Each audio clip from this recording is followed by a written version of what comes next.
Est-ce qu'il existe, quelque part dans ta vie, une relation que tu croyais morte et enterrée, un lien que tu pensais impossible à réparer, un silence qui dure depuis des mois, parfois des années? Peut-être que c'est avec ton père, ta mère, ton frère, ta sœur, ton conjoint, ton ancien meilleur ami. Peut-être que la blessure est tellement profonde que même l'idée d'une réconciliation te paraît absurde. Aujourd'hui, je veux te poser une question qui va peut-être bousculer ce que tu penses savoir sur la rupture et sur le pardon.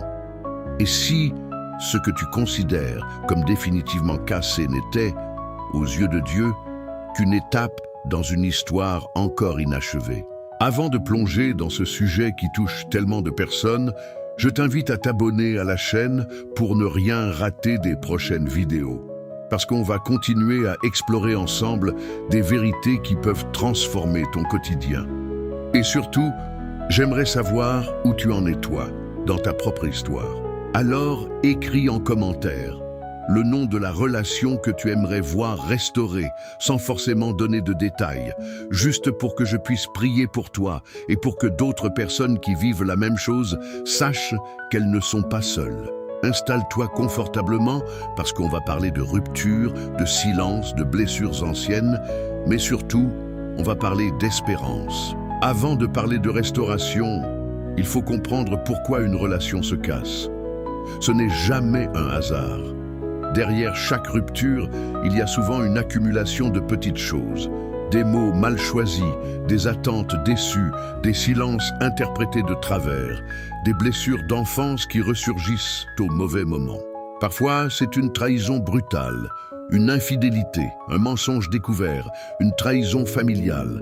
D'autres fois, c'est plus subtil, un éloignement progressif, une usure, un manque de communication qui s'installe sans qu'on s'en rende vraiment compte, jusqu'au jour où on réalise qu'on ne se reconnaît plus.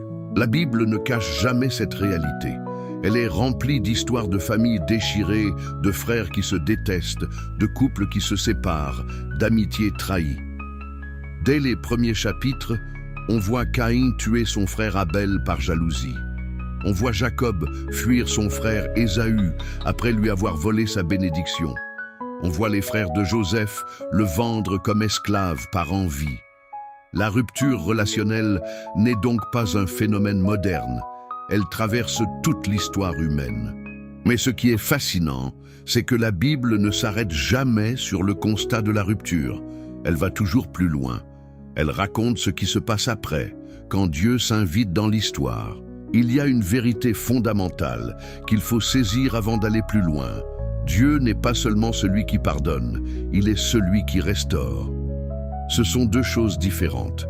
Pardonner, c'est effacer une dette. Restaurer, c'est reconstruire ce qui a été détruit et parfois même le rendre plus solide qu'avant. Dans le livre du prophète Joël, chapitre 2, verset 25, Dieu fait une promesse extraordinaire à son peuple. « Je vous remplacerai les années qu'a dévoré la sauterelle, le grillon, le hanneton et la chenille, ma grande armée que j'avais envoyée contre vous. » Ce verset ne parle pas seulement de récoltes agricoles. Il parle de temps perdu, d'années gâchées, de choses détruites par des circonstances difficiles.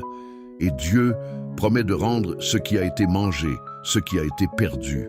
Applique cette promesse à une relation brisée.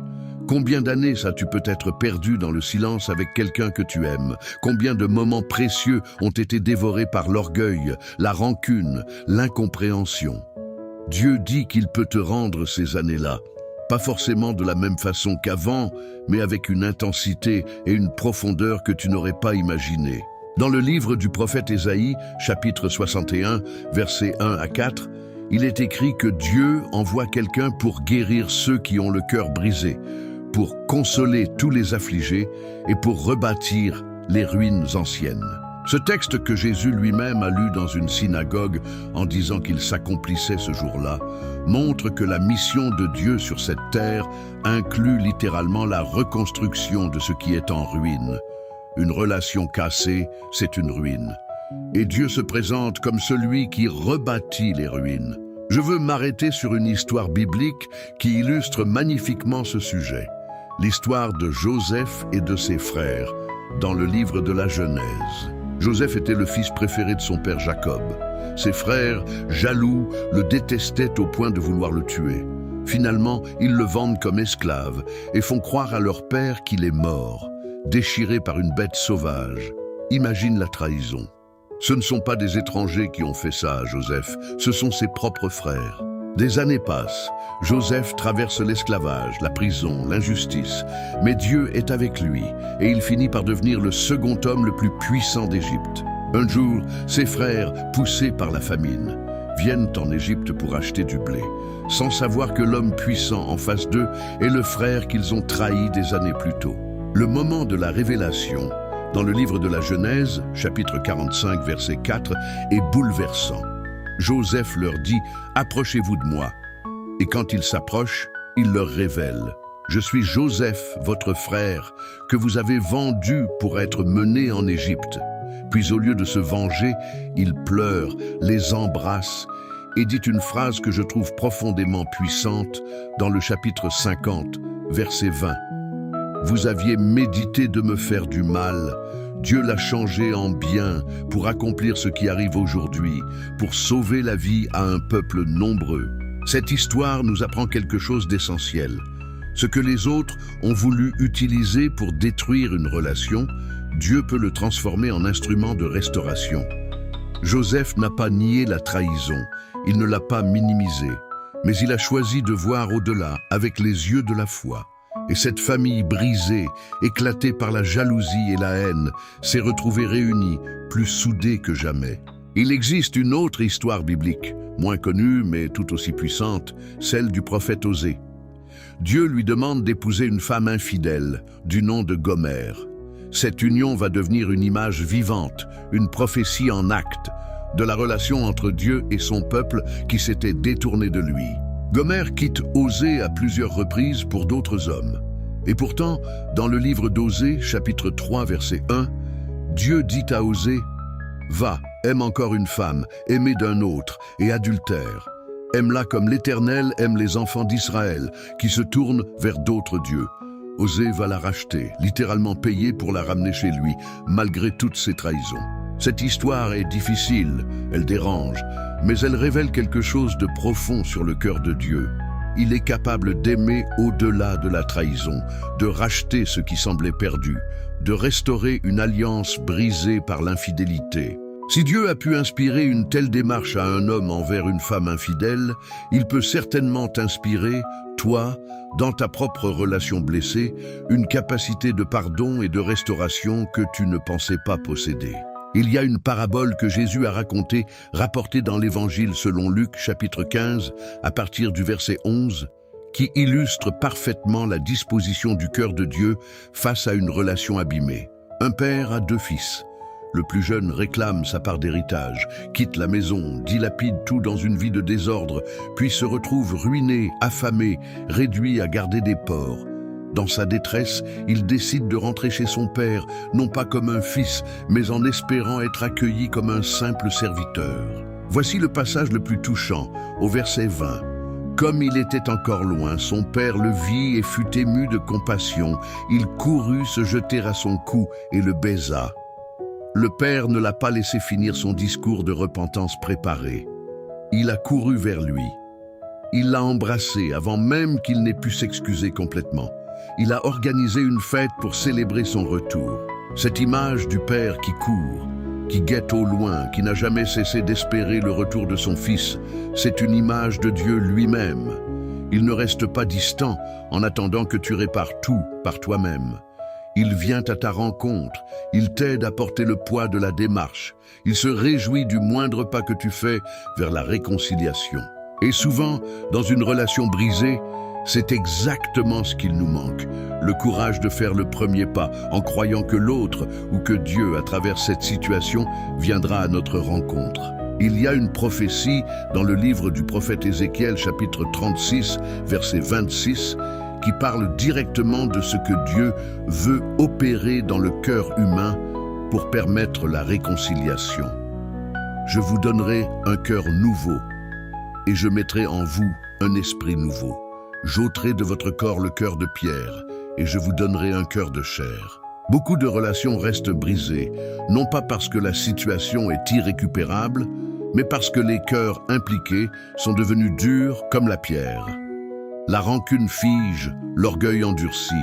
La peur d'être encore blessé pousse à ériger des murs. Mais cette prophétie annonce une transformation intérieure. Dieu ne se contente pas de réparer les circonstances extérieures. Il change ce qu'il y a à l'intérieur de nous. Un cœur de pierre ne peut pas pardonner. Un cœur de chair, souple, sensible, capable de ressentir à nouveau, peut se réconcilier. Il y a aussi cette parole magnifique dans le livre du prophète Malachie, le dernier chapitre du dernier livre de l'Ancien Testament, chapitre 4, verset 6, qui annonce qu'un messager viendra pour ramener le cœur des pères à leurs enfants et le cœur des enfants à leurs pères. Cette prophétie parle spécifiquement de restauration familiale, de la réconciliation entre les générations. Elle montre que dans le plan de Dieu, la guérison des liens familiaux occupe une place centrale, pas secondaire. Restaurer une relation ne se fait pas de manière magique, sans aucune implication de notre part.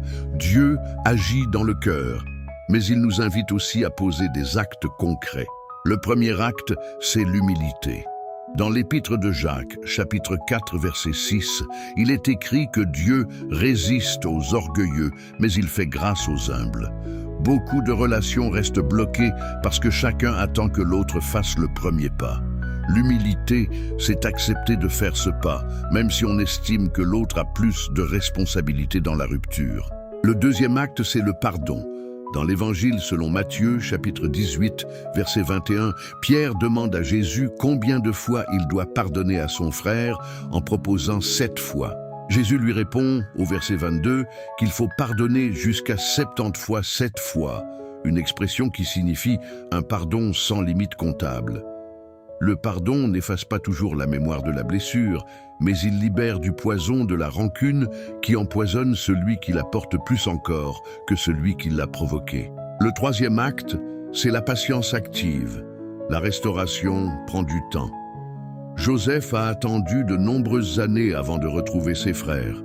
Le père du fils prodigue a attendu, jour après jour, sans savoir quand son fils reviendrait. Restaurer une relation, ce n'est pas forcer les événements, c'est rester fidèle dans la prière et dans l'attitude du cœur, tout en laissant à Dieu le soin d'agir sur les circonstances et sur le cœur de l'autre personne. Le quatrième acte, c'est la prière persévérante. Dans la première épître aux Thessaloniciens, chapitre 5, verset 17, il est écrit de « prier sans cesse ». Une relation brisée se restaure souvent d'abord dans le domaine spirituel avant de se manifester dans le domaine visible. Priez pour la personne avec qui la relation est abîmée, même quand c'est difficile, même quand la douleur est encore vive. C'est ouvrir une porte que Dieu peut utiliser. Il faut aussi être honnête sur un point important. Parfois, la restauration ne signifie pas un retour exact à ce qui existait avant. Certaines relations, après une trahison profonde, ne redeviennent jamais identiques, et ce n'est pas forcément un échec de la part de Dieu. Parfois, la restauration se traduit par la paix intérieure, par la capacité à pardonner sans forcément reprendre une proximité quotidienne avec la personne, surtout si cette proximité représente un danger réel pour toi. Dieu restaure ton cœur. Il te libère de l'amertume, même si la relation extérieure reste distante. Ce n'est pas un demi-échec, c'est une autre forme de guérison, tout aussi précieuse. D'autres fois, la restauration dépasse toutes les attentes et redonne une intimité encore plus forte qu'avant la rupture, comme ce fut le cas pour Joseph et ses frères. Il n'existe pas de formule unique. Ce qui compte, c'est de rester ouvert à ce que Dieu veut faire, sans dicter à l'avance la forme que cette restauration doit prendre.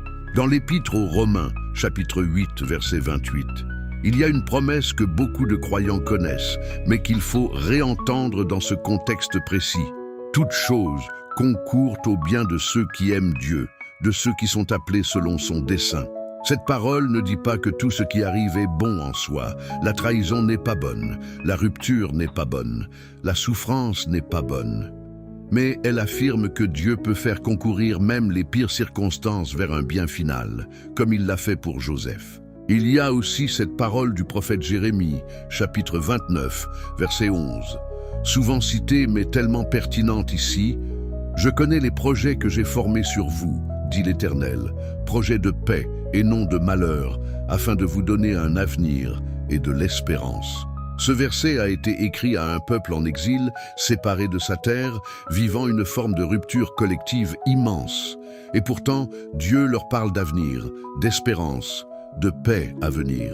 Si tu traverses aujourd'hui une relation brisée, que ce soit avec un parent, un enfant, un conjoint, un ami, sache que cette parole s'adresse aussi à toi. Dieu n'a pas de projet de malheur pour ta vie relationnelle. Il a un projet de paix, même si le chemin pour y arriver passe par des saisons difficiles. Si tu veux voir une relation brisée commencer à se restaurer, voici quelques pistes concrètes à mettre en pratique. D'abord, commence par examiner ton propre cœur devant Dieu. Demande-lui de révéler s'il y a de l'amertume, de l'orgueil ou une part de responsabilité que tu n'as pas encore reconnue. Ce n'est pas pour te culpabiliser, mais pour te libérer intérieurement avant même d'entreprendre une démarche extérieure. Ensuite, ose faire un premier geste, même petit, un message, un appel, une lettre. Cela ne garantit pas une réponse immédiate, mais cela ouvre une porte que Dieu peut utiliser à son heure. Prie régulièrement pour cette personne, en demandant à Dieu de préparer son cœur comme il prépare le tien.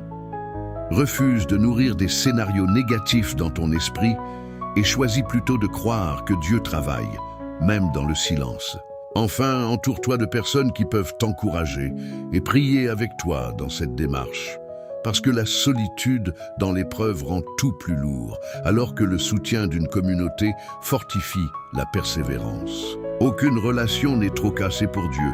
Aucune trahison n'est trop grande pour son pardon. Aucun silence n'est trop long pour sa patience. L'histoire de Joseph, celle d'Osée, celle du fils prodigue, toutes ces histoires nous rappellent la même vérité. Dieu se spécialise dans la restauration de ce qui semblait perdu. Cela ne veut pas dire que tout se réglera du jour au lendemain, ni que chaque relation reprendra exactement la forme qu'elle avait avant. Mais cela veut dire qu'il existe une espérance réelle, fondée non pas sur tes propres forces, mais sur le caractère fidèle de Dieu. Si cette vidéo t'a touché, si tu penses à une relation précise en ce moment, je t'invite encore une fois à écrire en commentaire ce que tu portes dans ton cœur, même en quelques mots seulement, pour que d'autres personnes puissent s'unir dans la prière avec toi. Abonne-toi également à la chaîne pour continuer à recevoir des messages d'espérance et de vérité qui peuvent transformer ta manière de voir tes relations et ta vie tout entière. Que la paix et la restauration touchent aujourd'hui chaque cœur qui écoute ces mots. À très bientôt pour une prochaine vidéo.